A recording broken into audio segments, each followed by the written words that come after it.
Welcome to Greener Living, brought to you by Pour Lamar. And we're here with Ron Caird. We've heard so much about things that are farm to table. This is actually farm to home. And I think right now at this time in the world, people are really excited about home plants, aren't they? Yeah, it seems like the green revolution has occurred.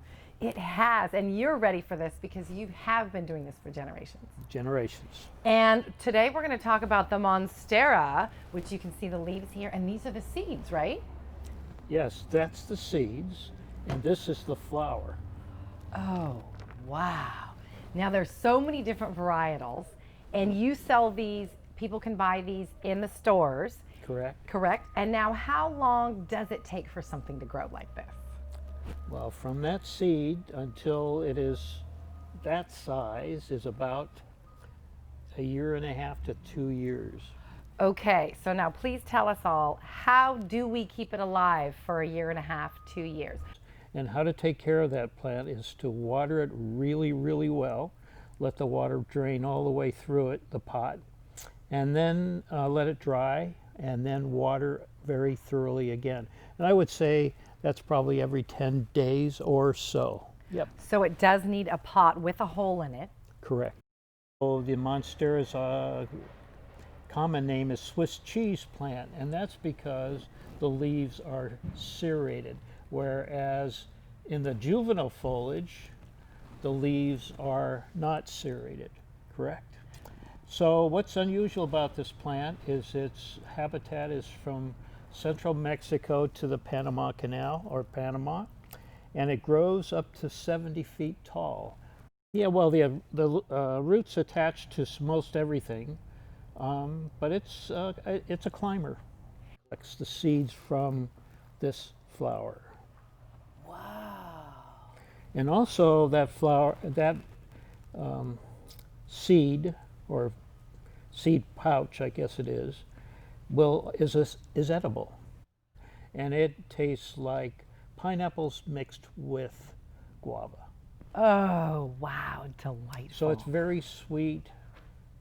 Yeah, and some people, yeah, it's edible fruit, but only when it's really mature.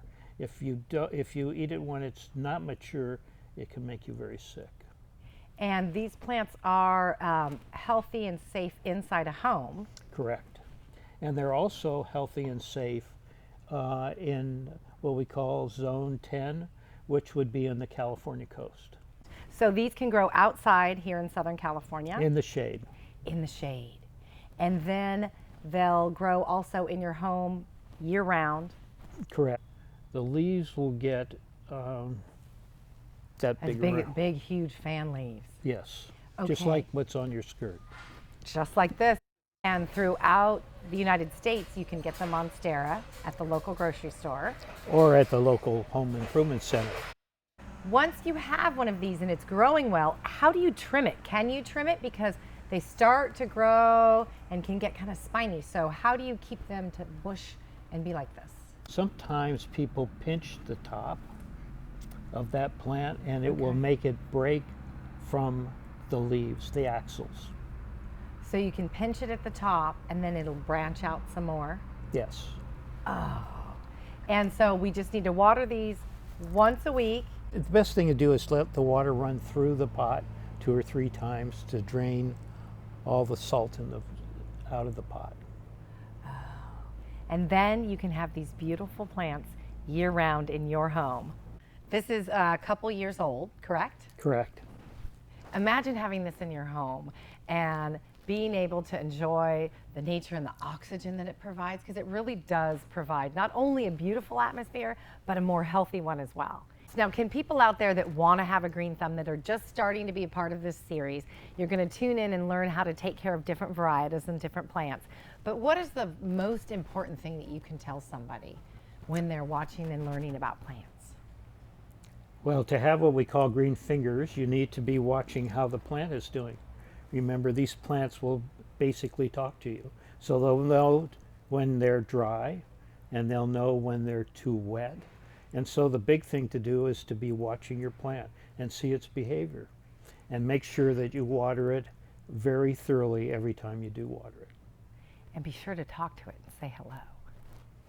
And it's so exciting to have plants at home that they're like friends. And here, especially during these times, it's really nice to have beautiful green in your home. So thank you, Pour La Mar. Now, if someone was at home, was fortunate enough to have a bloom, this bloom is just amazing. How long does it take for something like this to be created? This is a really dense, thick, oh, it's beautiful. Maybe 7, 10 years. 7 or 10 years. It's like a shell. It's like a conch shell. And it's Wow. really, really interesting because how does that thing, it has no smell, but how does that thing, what animal would create that and make it pollinate? That is the interesting thing, because basically, Gail, if you put your hand in there, touch it, Look at this. you feel it, don't you? It's a Oh, little yeah. sticky. Yeah. Yeah, it's a little sticky, and It and there's pollen on your fingers. Ooh, look at this. White, Yeah. sticky. Yeah. And so there's an animal that has to crawl around in that flower to propagate that. And that animal has to be indigenous to the country where this thing originates from. Now So that is really, interesting. really sets this thing apart from most other plants. Yeah. So you can't take this, it can't move to another continent and bloom Because the the insect- actual insect species. And do we know which insect it is? I've been told that it's some kind of fly, but that's all I know. Oh, that's enchanting. And if any of you know out there, please let us know, Pour La Mar Nursery, and let us know if you have any idea how this was created and what species.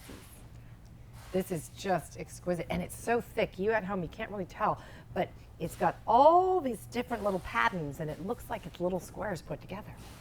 Yeah, it's so- that's where the seeds are going to come from. Each one of these little things is going to be eventually be a seed or a fruit.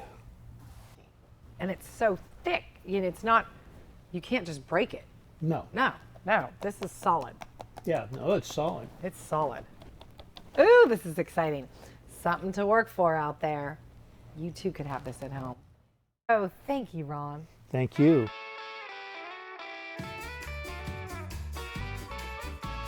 Very good. I don't know how this is going to come out, but But we'll see. It's going to look great.